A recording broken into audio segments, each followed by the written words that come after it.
So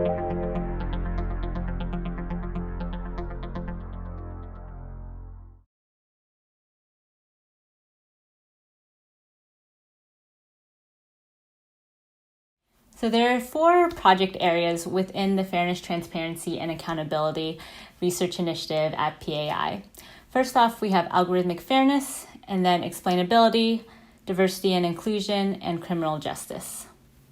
So the motivation for our Fairness, Transparency, and Accountability work at PAI is that this is an area where there's been a lot of desire for action, but there's still very unclear solutions and best practices for what folks should actually do to address these abstract concepts of fairness, transparency, and accountability. And so our theory of change is that by leveraging PAI's unique position at the intersection of industry, civil society, and academia, we can both map and tackle some of these challenging research questions that are facing our partner community, and we can also share learnings from across our community and work towards developing best practices. And for us, this means doing a combination of research, white papers, and convenings. The first area within fairness, transparency, and accountability, of course, is algorithmic fairness.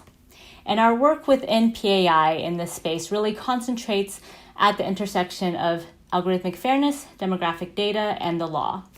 So the problem we're really trying to address here is, despite growing calls for organizations to address algorithmic bias, in practice, they often face barriers when it comes to trying to measure and mitigate bias in practice.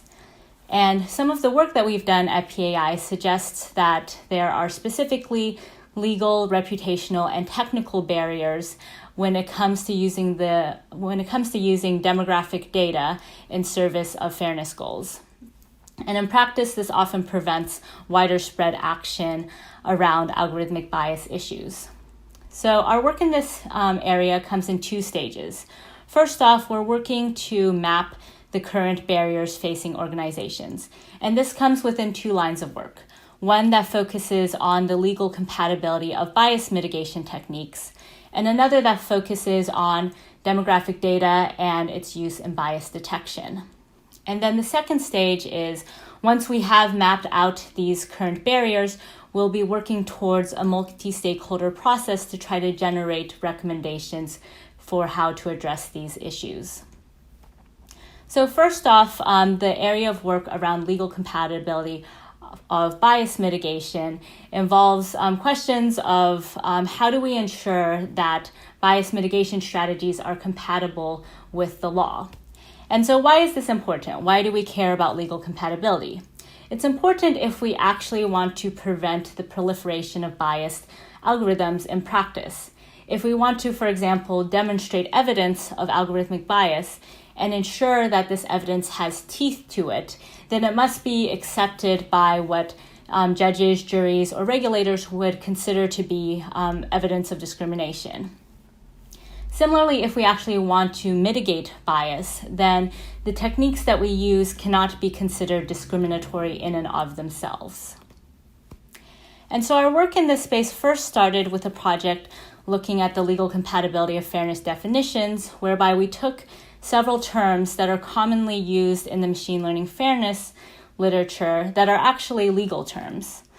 And we mapped these out and found that there are significant divergences between how the machine learning and legal communities are approaching fairness.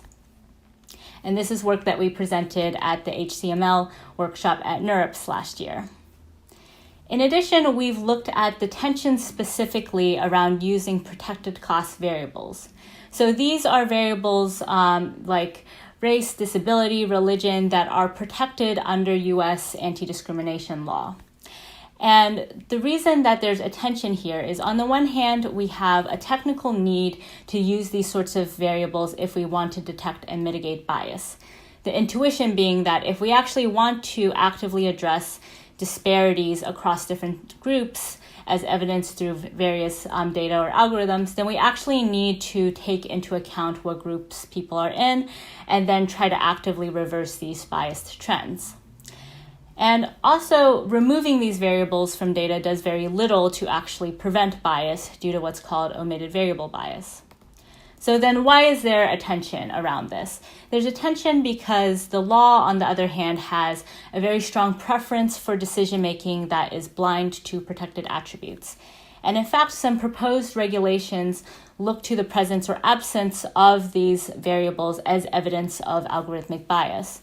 So for example, late last year, the U.S. Department of Housing and Urban Development proposed a rule around disparate impact liability, which is a form of anti-discrimination liability, whereby there would be a safe harbor for algorithms that do not make use of protected class variables or close proxies.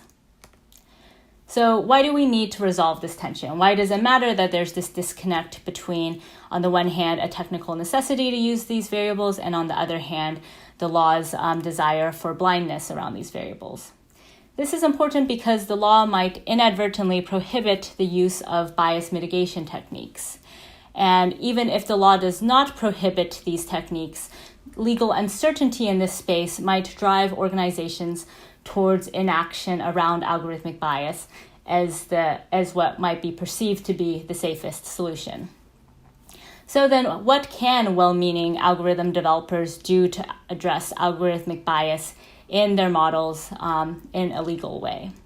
So that's the topic of two of our papers in this space. One is reconciling legal and technical approaches to algorithmic bias, which is forthcoming in the Tennessee Law Review and We Robot Conference.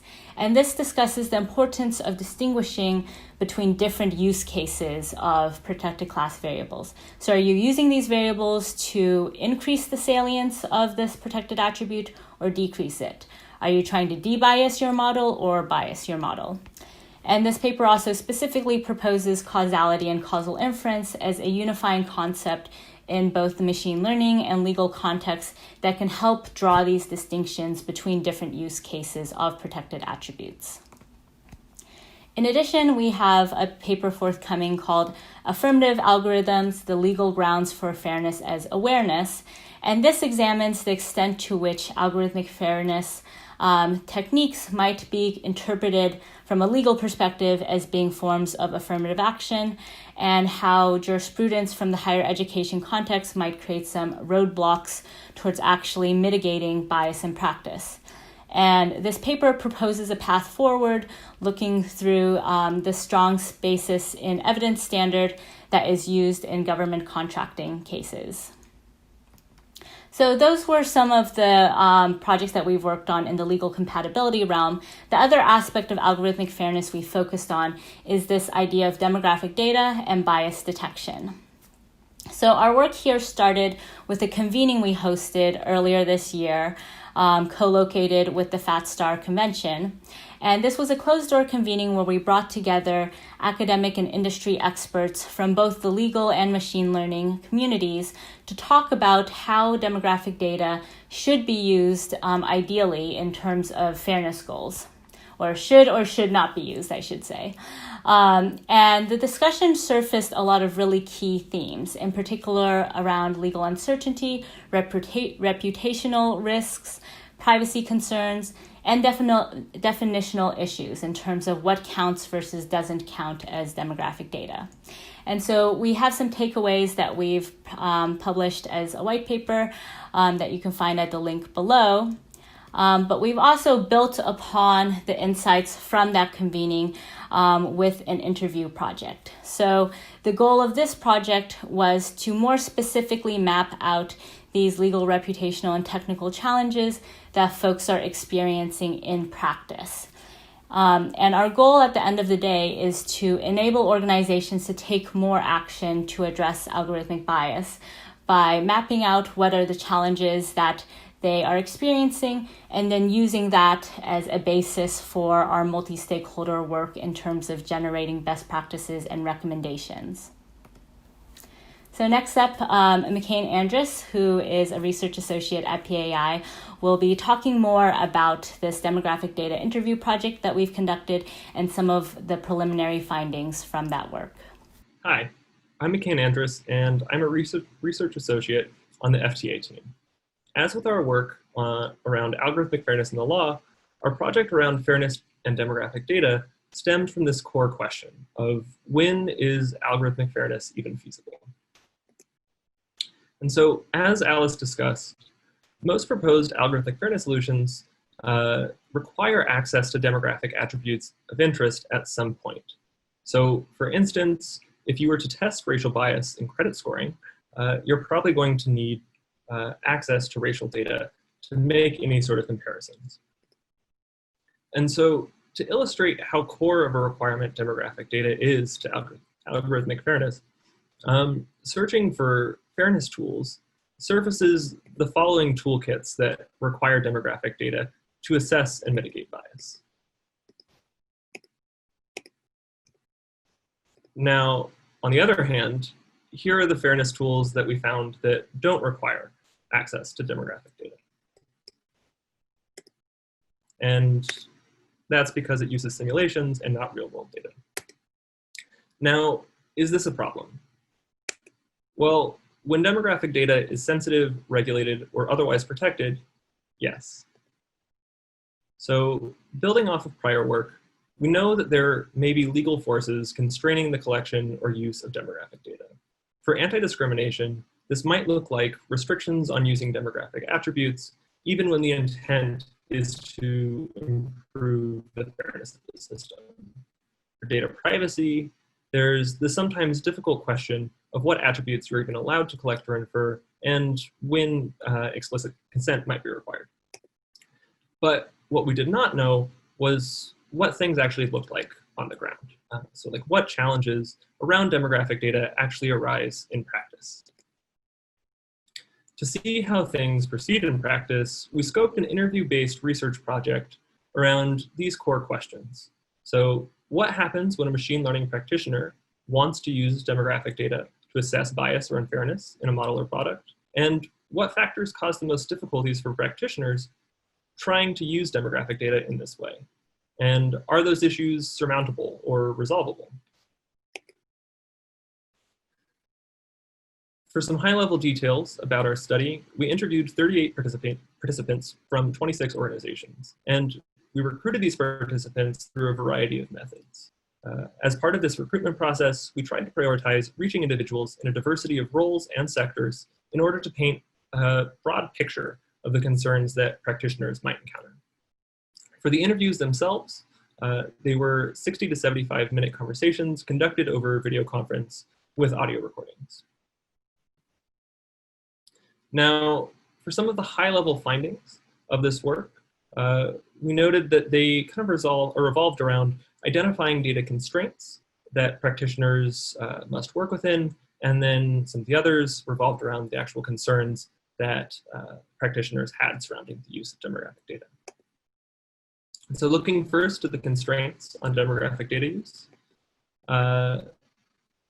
we found that one salient takeaway was that without explicit regulatory requirements to ensure fairness for a specific category, there's usually a deferral to privacy law and standards on what not to collect or infer.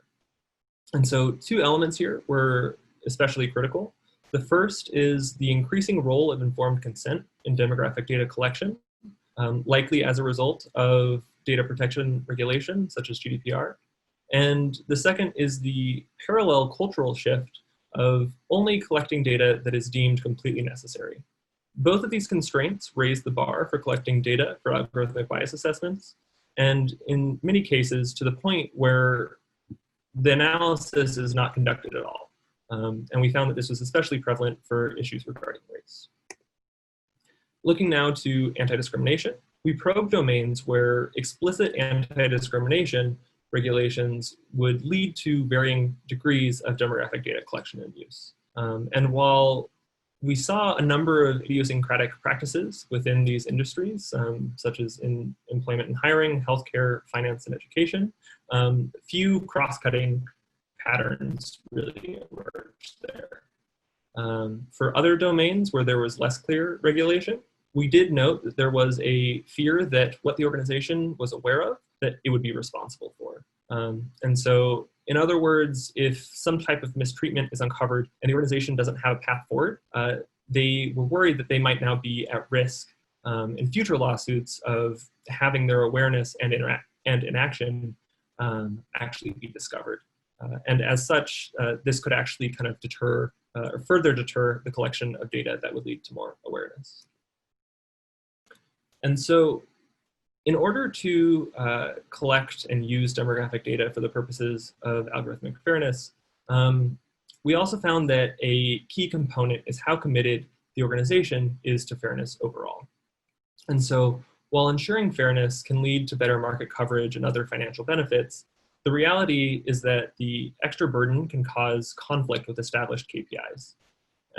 And furthermore, if the team working on fairness cannot actually ensure that their recommendations will be followed elsewhere in the organization, it kind of calls into question for them the question of collecting more data. And so, and then finally, we heard that many technology companies are kind of already in hot water over their data collection and use practices. So visibly collecting more sensitive data runs a high risk of negative response from the public and the press. And so turning now to the concerns held by algorithmic fairness practitioners themselves, we noted that one salient issue was the actual fair and accurate collection of demographic data. And so kind of as might be expected, there are a number of practical and ethical concerns around collecting demographic attributes. And grouping them kind of into three categories here.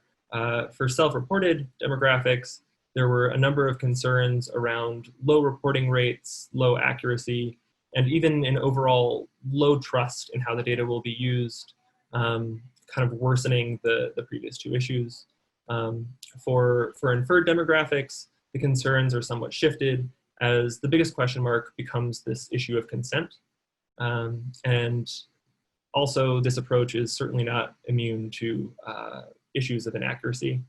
For the final and kind of the rarest case of these perceived demographics, we did notice that here practitioners held concerns around consent and privacy, as well as, there are these cases where hired labelers might be, told to identify something like the skin tone of someone in an image, and this can be highly dependent upon who this group doing the labeling actually is. And so most types of fairness analysis do require practitioners to identify and focus on discrete groups. But one thing we heard from practitioners is that there's often some discomfort and uncertainty around what groups actually warrant attention and how those groups should even be defined. And so some salient questions on this issue are: what demographic characteristics should even be focused on?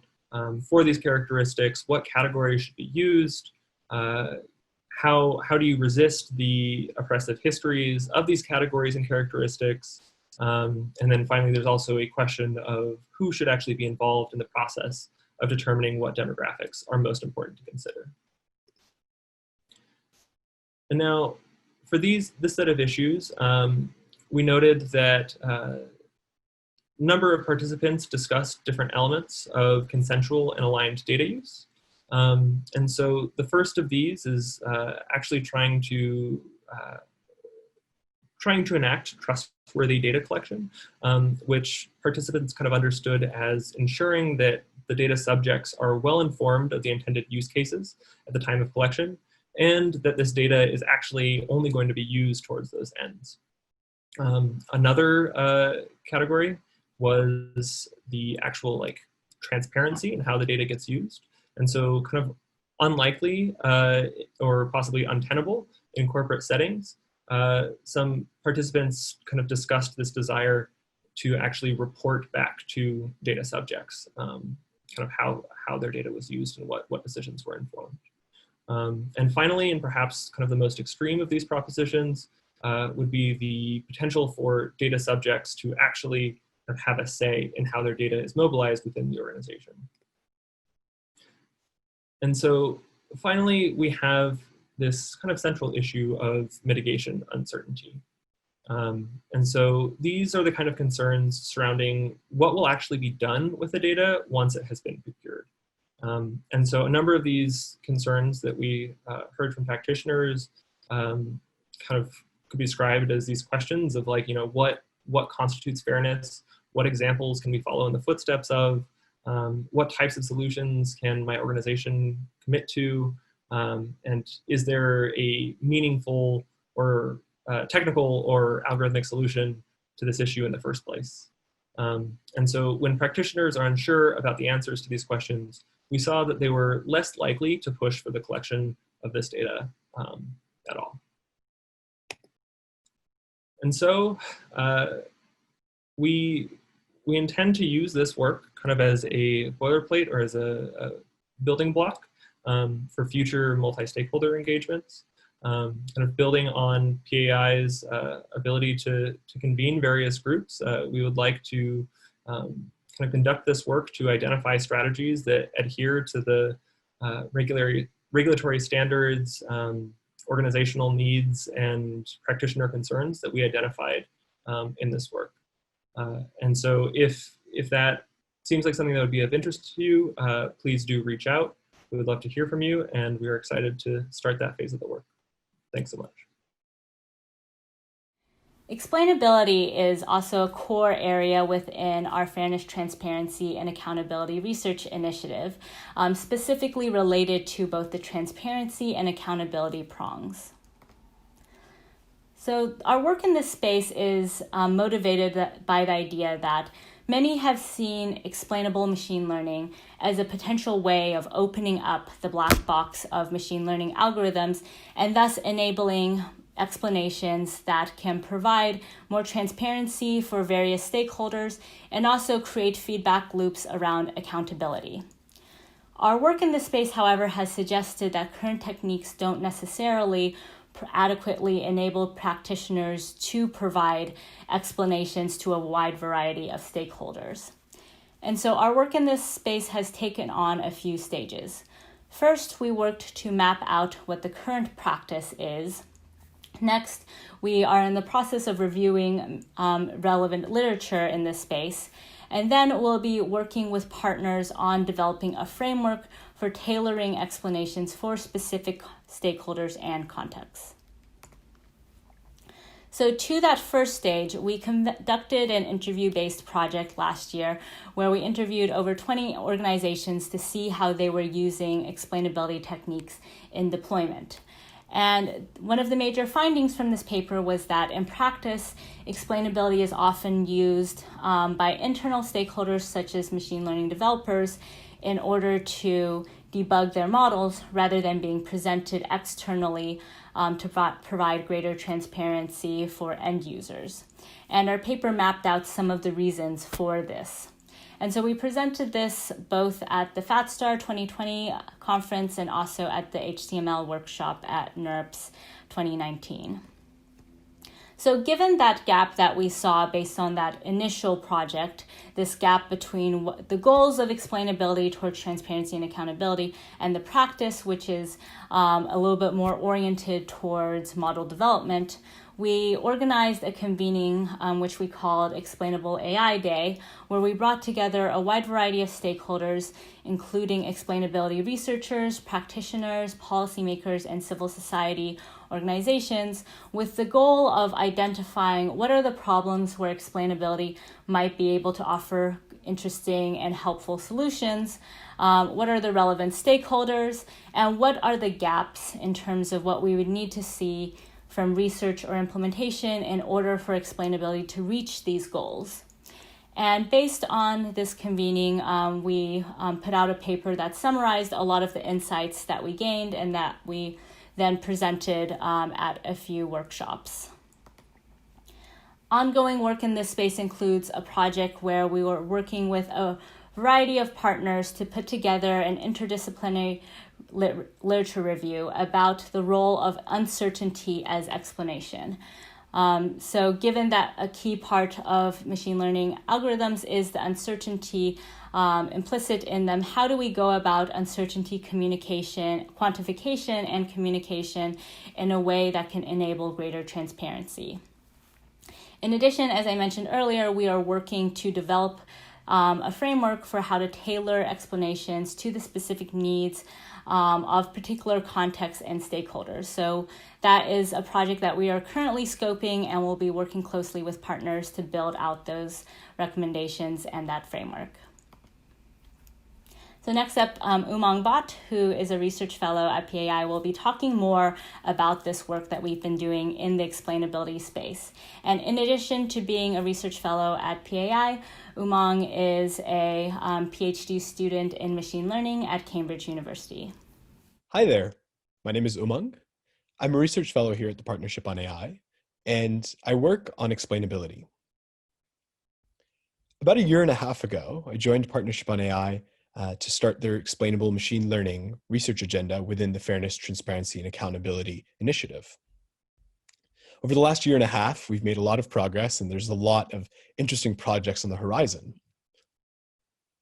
So at the end of Q2 of 2019, we decided that we wanted to launch an interview study to understand how our partners across the partnership are actually using explainable machine learning. So we conducted that study in Q3 of 2019, and then we ended up running a multi-stakeholder convening that kind of answered some of the open problems from that interview study earlier in 2020 in February in New York City, aligned with AAAI. Right now, we're working on some really exciting work on uncertainty as a form of transparency, conducting a literature review with multiple partners. And then in early next year, we're planning on running a multi-stakeholder study to establish a framework for how explanations should be used in practice. That's a whirlwind of a timeline to tell you a little bit about what the Partnership on AI is working on with respect to explainable machine learning, but I'd like to dive a little bit deeper into each of these to give you a little sense of the flavor of the work we like to do here at the Partnership on AI with respect to explainability. The interview study we conducted last year had three major findings. One, that explainability is primarily used for debugging internally at a lot of major technical corporations. Two, the goals of explainability are not necessarily clearly defined within technical corporations or within civil society organizations. And three, the technical limitations of explainability actually make explainability hard to deploy in real time.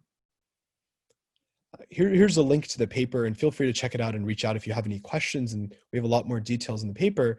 But what all three of these findings left a large distaste in our mouth with respect to the explainability work that's currently being done in practice. As a result, we ended up hosting a multi-stakeholder convening to bring together explainability experts to study and understand why is explainability not necessarily being used in practice, though the research agenda is quite prolific in the machine learning community. So earlier this year, we held XAI Day, a multi-stakeholder convening, and we brought together 33 participants from 5 countries, 15 ML experts, 3 designers, 6 legal experts, and 9 policymakers. Their domain expertise varied from finance, healthcare, media, and social services in different government organizations.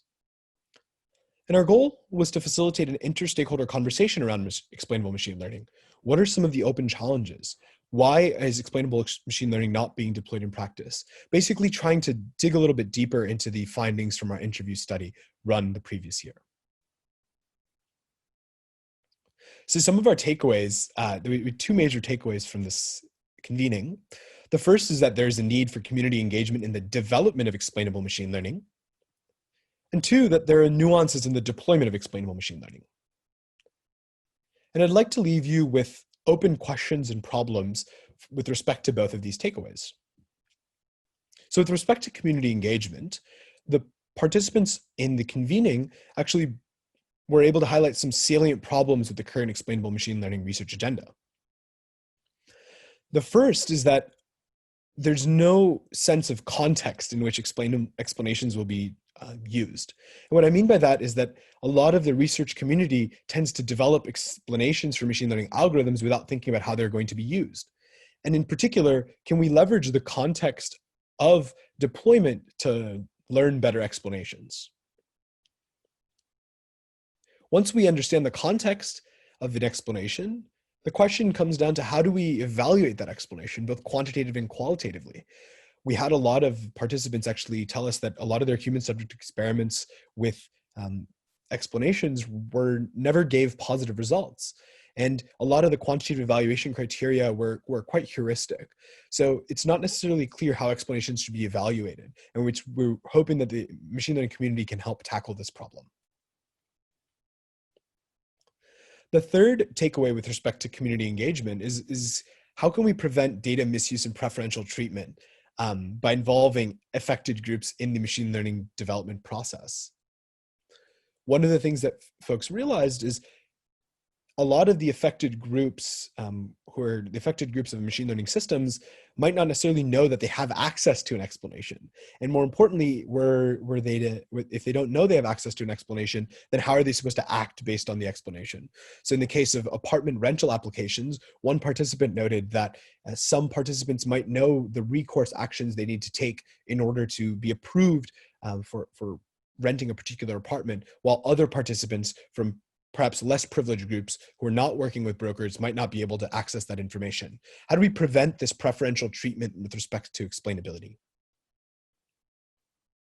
And the fourth and final takeaway with respect to community engagement was, how do we educate some basically internal data scientists and external stakeholders with regards to the functionality and the limitations of explainable machine learning?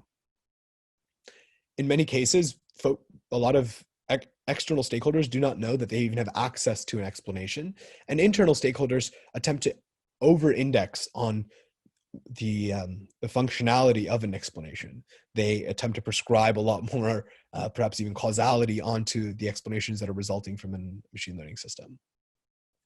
So all in all, these are 4 open problems, open questions in the machine learning community that came out of the convening that we held. So the second takeaway was on how to improve. There are a lot of nuances with deploying explainable machine learning. And some open questions here include, how does the uncertainty in the model, and perhaps even in the explanation technique, affect the resulting explanation? If my model is quite uncertain in doing prediction on a particular point, then is the explanation even valid, or is it even trustworthy?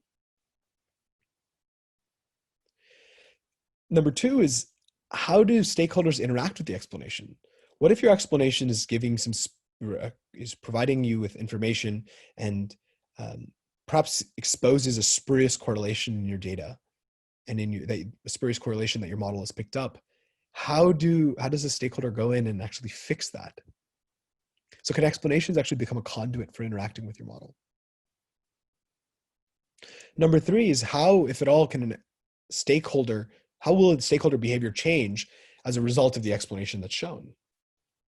In many cases, if a lot of participants are shown the same explanation and are asked to take a particular course of action and perform recourse in a particular way, stakeholder behavior is probably going to change. And this leads us to our 4th takeaway, which is, over time, how are the explanation techniques and the models themselves going to adapt to those changes in stakeholder behavior? So we have lots of examples of this in our paper, and feel free to check that out and provide us with additional insight if you have any. We were most excited by this idea of, how does uncertainty affect explainable machine learning deployment? As such, we're currently conducting a literature review with 11 individuals from 5 partner organizations to study how uncertainty can be treated as a form of transparency.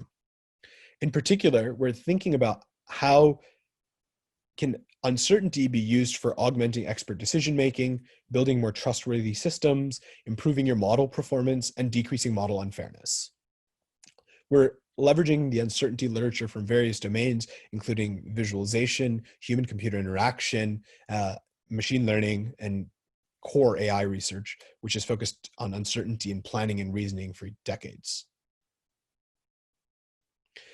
In doing this literature review, we're hoping to provide concrete open problems for our partner community and the broader AI field to tackle.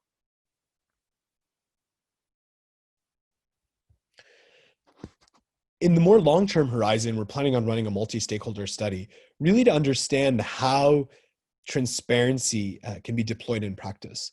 In particular, we're interested in what is the form of transparency that is required by a particular stakeholder in a particular domain for a specific model. And what we mean by this is that the level and form of transparency for a loan applicant and a compliance team member may differ.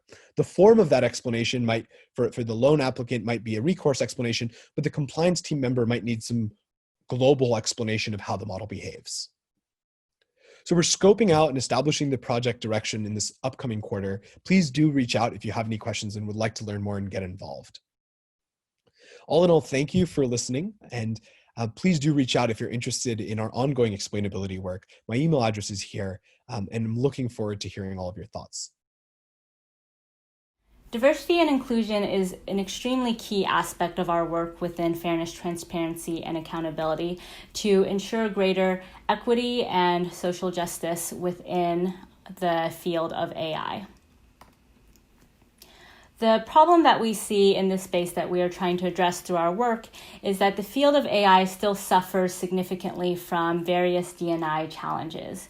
And although we're seeing a lot of organizations invest in various D&I initiatives, there's still a lack of clarity around what works and what doesn't work, and especially what some of the unique cultural factors might be within the field of AI.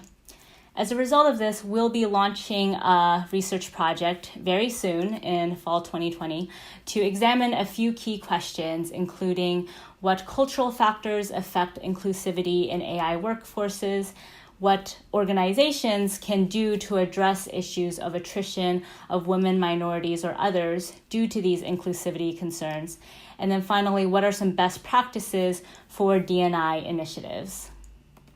So to speak further about this project that we'll be launching, Jeff Brown, who is a research fellow at PAI, will be discussing the work that he's doing in that space. And Jeff is also joining us joining us from Minnesota State University, Mankato, where he is an assistant professor of psychology. So first, I'll go through the outline of my DEI project. The goals I'll talk about a little bit first. So basically why this project is necessary and why PAI is doing this project, and just a little bit about our approach.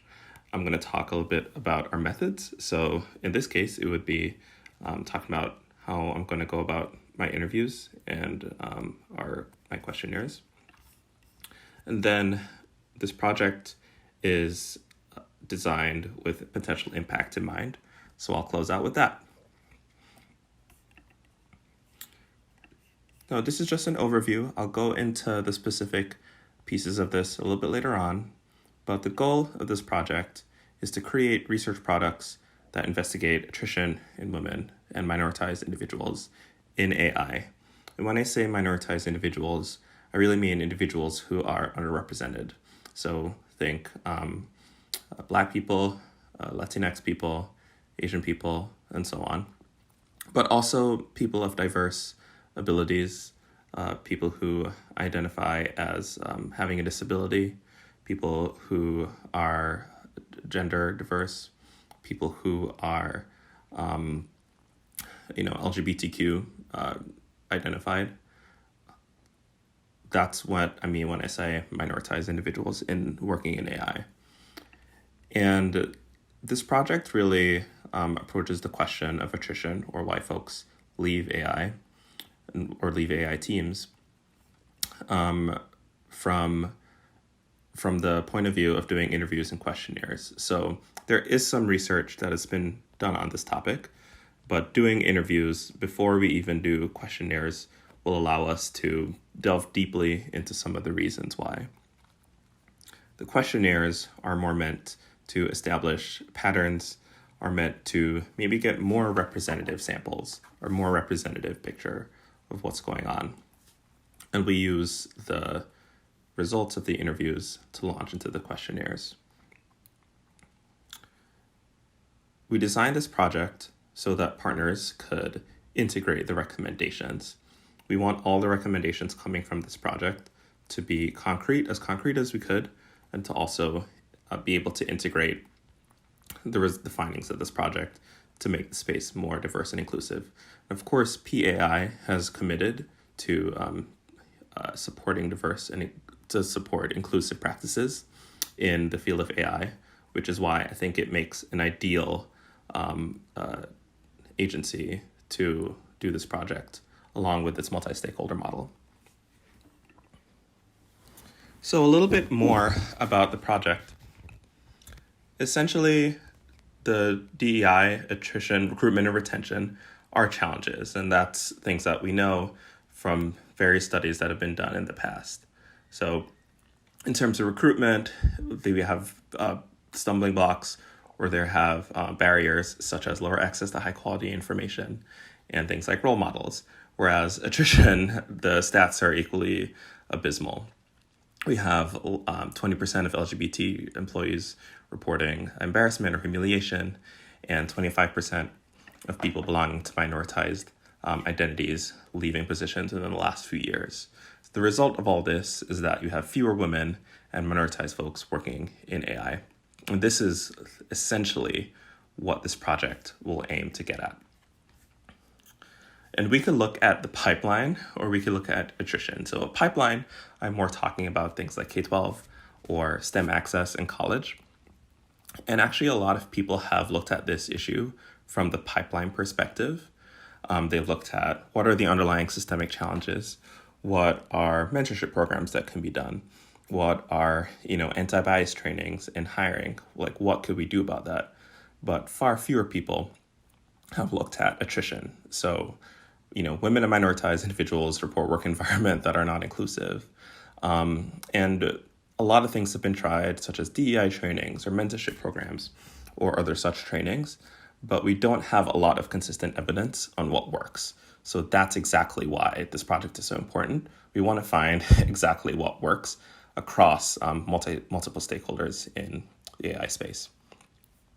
So we essentially asking one overarching research question, which is, why do these people lead these teams? But within this overarching research question, we could split it into smaller ones.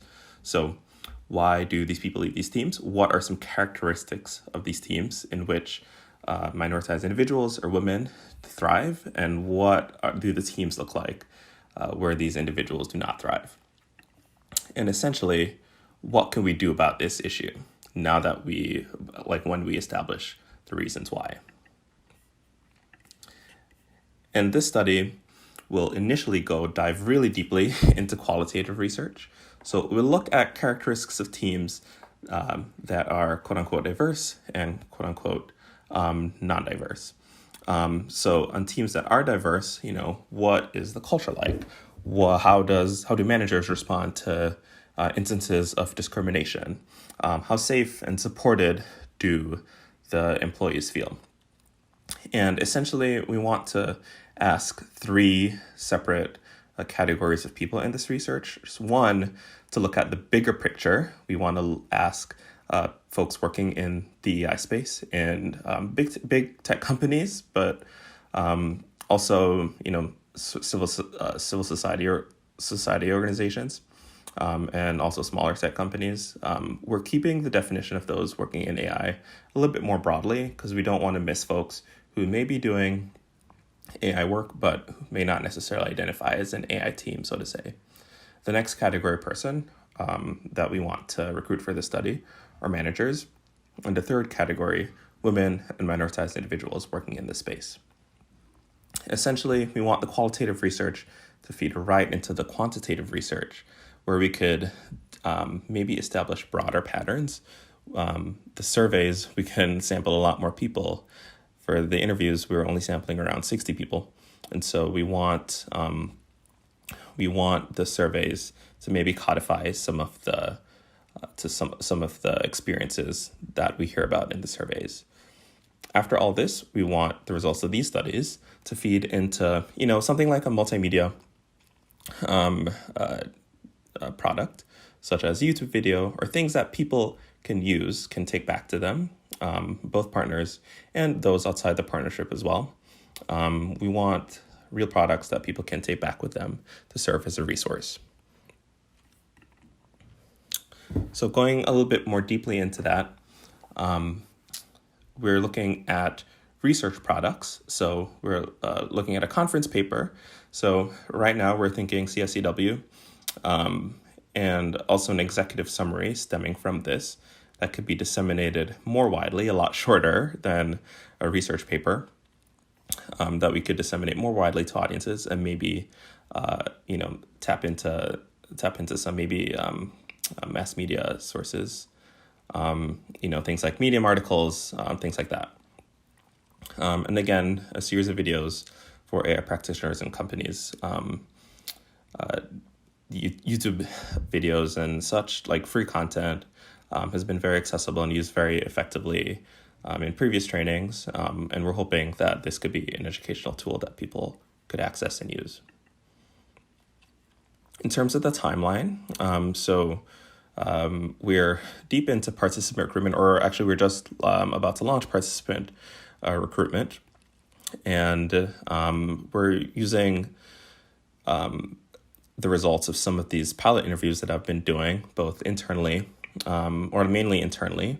And also, even before doing these pilot interviews, I've been having a lot of conversations with folks in these various spaces to really approach this study from a pretty informed perspective. So we're hoping to conduct interviews starting October and throughout November, potentially December. And as the results from the interviews pipe in, we're hoping to use that to design questionnaires and then distribute that as soon as we can. We're looking for the products to form around the February to April period.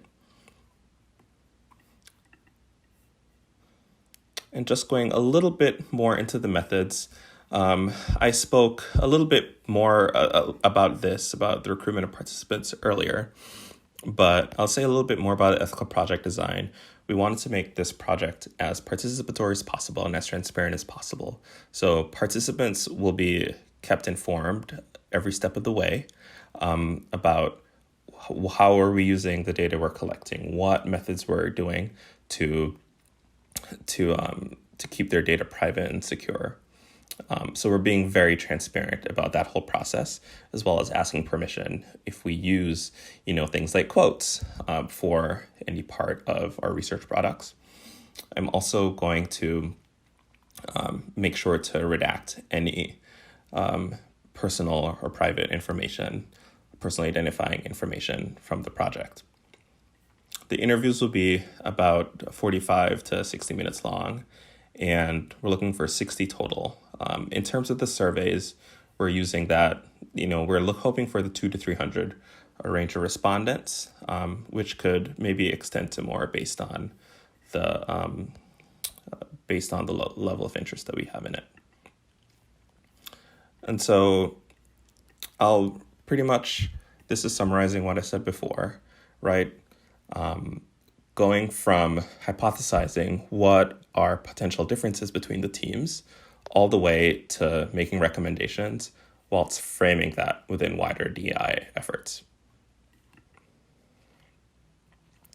Again, I went about this earlier. We're looking at protecting participants, and we are being very intentional about these ethical steps as well. We're hoping the interviews will bring broad themes, and we're hoping maybe more in-depth themes, and we're hoping to stretch some of those in-depth themes into the questionnaires. And so, both team members and external partners, we're hoping for lots of support in this project, basically helping to spread there'll be a recruitment document that we'll seek help with in order to distribute and recruit folks from a wide range of places. Thank you. Criminal justice is the first area that our fairness, transparency, and accountability work started on at PAI, and it continues to be an area of really deep research and insights for us. So our criminal justice report was our first PAI research output and multi-stakeholder project. And in this report, we examined the use of risk assessment tools in the pretrial context within the United States. And we chose criminal justice as the focal point for this initial report, since this is arguably the highest stakes context where machine learning is being deployed. And we wanted to highlight the importance of these fairness, transparency, and accountability issues.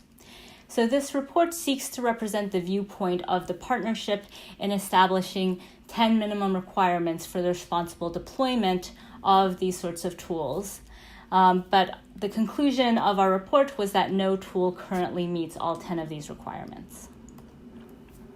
So following on to that work, we also did research specifically relevant to the current pandemic and the use of the pattern risk assessment tool by the Bureau of Prisons to start determining who should be prioritized for release from prison into home confinement. And our research in this space highlighted the potential for pattern to amplify existing racial disparities, and also how pattern was not trained to account for a pandemic environment and not trained to account for different trade-offs with health risks that are especially relevant when making these sorts of sensitive decisions. And finally, ongoing work in this space includes research specifically on statistical methods for measuring and mitigating algorithmic bias in arrest data. So we're looking at how can we use multiple sources of data, particularly data on both victimization and arrest, to get a better sense of various sources of bias within these data sets. And also we're doing continued research in the risk assessment space to examine how different sorts of interventions that have been proposed can or cannot reduce bias in these tools. So our two research fellows in this space, Ricardo Fogliato and Alexandra Choldachova, will be going into much greater depth about these projects. And Alex is an assistant professor of statistics and public policy at Carnegie Mellon University, and Ricardo is a PhD student in statistics at Carnegie Mellon as well. Hi, everyone. My name is Alex Choldachova, and I'll be co-presenting today with Ricardo Fogliato. Both of us are currently research fellows at the Partnership on AI, where I'm also faculty at Carnegie Mellon University, and Ricardo's a PhD student in the Statistics and Data Science Department. In this talk, we'll be sharing some of the recent work we've been doing as part of PAI's criminal justice projects. So as many of you know, criminal risk assessment instruments are used throughout the criminal justice system to inform a range of consequential outcomes, from pretrial decisions on who gets released and under what conditions, to sentencing, to correctional programming. In the correctional context specifically, accurate assessments of risk have long been viewed as important considerations in targeting risk-reducing interventions. More recently, there's been significant concern that risk assessment instruments may be racially biased by virtue of being trained to predict racially biased measures of criminal outcomes using input features that themselves suffer from racial bias. One issue, as has been articulated in many statements of concern, is that these tools do not directly predict who is likely to reoffend. Rather, they predict who's likely to be rearrested or, in some cases, convicted. This is problematic because, at least in the case of low severity offenses, such as low-level drug offenses, there's evidence that Blacks are considerably more likely to be arrested than whites, despite reporting using drugs at similar rates. Of course, criminal history is not the only type of information that goes into risk assessment instruments and downstream decisions. A lot of other data and information factors in as well. But our work has largely been focused on better understanding racial disparities in arrest data and how this impacts the algorithmic bias of resulting risk assessment tools. In this talk, we'll describe some of the work we've done framed in the context of the pattern risk assessment tool developed for use by the Federal Bureau of Prisons. And then we'll touch on some new directions we're pursuing in this research. For some background, in response to the COVID pandemic, in late March of this year, Attorney General William Barr issued a memo stating that the BOP, the Federal Bureau of Prisons, should seek to transfer eligible inmates into home confinement. The memo states, however, that only those inmates who score a minimum score on the pattern risk assessment should be prioritized for this type of transfer. In response to this memo, we wrote an issue brief in which we articulated 4 concerns with the proposed strategy. First, we argue that pattern was not developed or validated for the use case proposed in this memo. Pattern was not developed to predict recidivism for those transferred to home confinement earlier in the sentence, nor does pattern take into consideration today's economic and social conditions which could influence outcomes. Furthermore, the set of stakeholders engaged in the process of developing pattern in the first place did not have the opportunity to weigh in on the specific use case of the tool, and their preferences may be quite different from what they expressed for the proposed use case initially. Second, pattern does not account for clinically relevant factors. So prioritization based on pattern could result in many inmates with pre-existing health conditions that might make them more susceptible to COVID not being prioritized for transfer on the basis of a non-minimum pattern score. And our investigation, indeed, we found that the large weight placed on age would make up to 20% of the inmate population ineligible for prioritization based on age alone. Most of our issue brief, however, focuses on concerns 3 and 4. These are that there are large racial disparities in the assessed levels of risk, and that the criminal history elements of risk are largely driven by past low-level offenses. As Ricardo will further discuss, one of the key issues is that while pattern does have separate scales for assessing risk of violent and general recidivism, the final risk level aggregates across those two scales.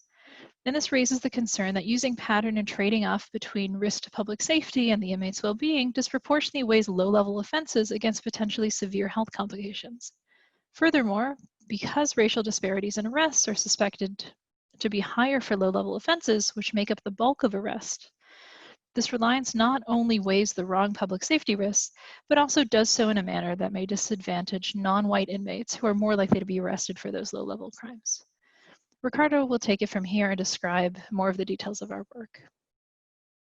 Thank you, Alex. Hi, I'm Riccardo Fogliato, and I'm a PhD student at Carnegie Mellon. So, as Alex mentioned, we are largely interested in understanding the role of racial disparities in arrest data and how they impact the training and evaluation of risk assessment instruments.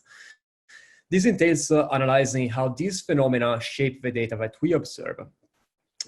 And in our work, we focus on racial disparities in violent offenses. So past work has suggested that arrest for violent offenses could be an unbiased and valid proxy for violent criminal offending across racial groups. And this argument mainly builds on the fact that arrests for violent offenses are typically the product of reactive rather than proactive policing. This means that for the most part, violent offenses are reported to police. And we can imagine that if the likelihood of arrest did not depend on the characteristics of a crime, of the offender, and of a victim, then this type of arrest data will well reflect the underlying distribution of violent offenses. Furthermore, they are used both as a predictor and a target in the training and assessment of risk assessment instruments could be well justified. In our work, we study whether the likelihood of arrest for a violent offender depends on their race. But first, let's look at this illustrative figure to better understand how a violent offense might eventually lead to an arrest. As I just mentioned, there are two ways in which an offense might become known to the police. First, it can be found proactively, for instance, by patrolling. But as I said, this is very rare. In most cases, the victim or some other third party decide whether to report the offense or not. And only if they decide to report it, then the offense becomes known to the police. At this point, an arrest may or may not happen. Therefore, arrests represent a subset of all offenses that are known to the police, which in turn are also a subset of all offenses that have been committed. So how can we analyze the likelihood of reporting and arrests and how they shape the data that we observe in police records? We studied this research question by analyzing two separate datasets. The first dataset comes from the Nationally Incident-Based Reporting System, known as NIBERS, and contains offense-level data for most of the offenses that are reported to police agencies. In this data, we study whether the likelihood of arrest varies across racial groups for those incidents that are known to the police and also that have been reported to the FBI through this program. And to better understand which offenses are reported to police, we also look at another dataset obtained from the National Crime Victimization Survey Program, known as NCVS. This dataset contains data on victimizations, and for each of them, we know whether the corresponding offense was reported or not to the police. By integrating information from victimization with records of official arrest, we can better understand how the likelihood of police notification varies across types of offenses. And importantly, we can also study how the likelihood of arrest for all offenses that have been committed, rather than only for the incidents that are known to the police. In our analysis, we found that among those incidents that are known to the police, white offenders tend to be more likely to be arrested. Incidents with white offenders are typically less likely to be known to the police, and the likelihood of arrest overall is generally higher for white offenders, but it also largely varies with the type of crime. The main takeaway of our analysis is that arrests for violent offenses do not absolutely reflect the underlying distribution of violent offenses, and it is very unlikely that they also represent an unbiased proxy for arrests. Then, how can we translate these findings into the development and assessment of risk assessment instruments? Indeed, risk assessment instruments, as Alex has already said, are trained on rearrest and not on reoffense data. And we have assessed that the likelihood of arrest greatly varies with the characteristics of a crime. The use of conviction data would still be very much problematic given the large discretion that is granted to judges. And in past work, we have developed some sensitivity analysis approach to analyze the impact of these racial disparities in the data with respect to reoffense. But there, we assumed no knowledge of a form of such racial disparities in the unobserved data. And now, in the coming months, we will be working on the development and assessment of these tools, assuming that we have some knowledge of such racial disparities. Specifically, we want to understand how we could develop instruments that show desirable properties, not only with respect to rearrest, but also with respect to reoffense data. And that's all. Thank you. So thank you all so much for joining today, and a special thanks in particular to all of the partners who contributed their insights and expertise to all of this work, and also to all of our wonderful colleagues without whom none of this would have been possible. So thank you all so much for joining us.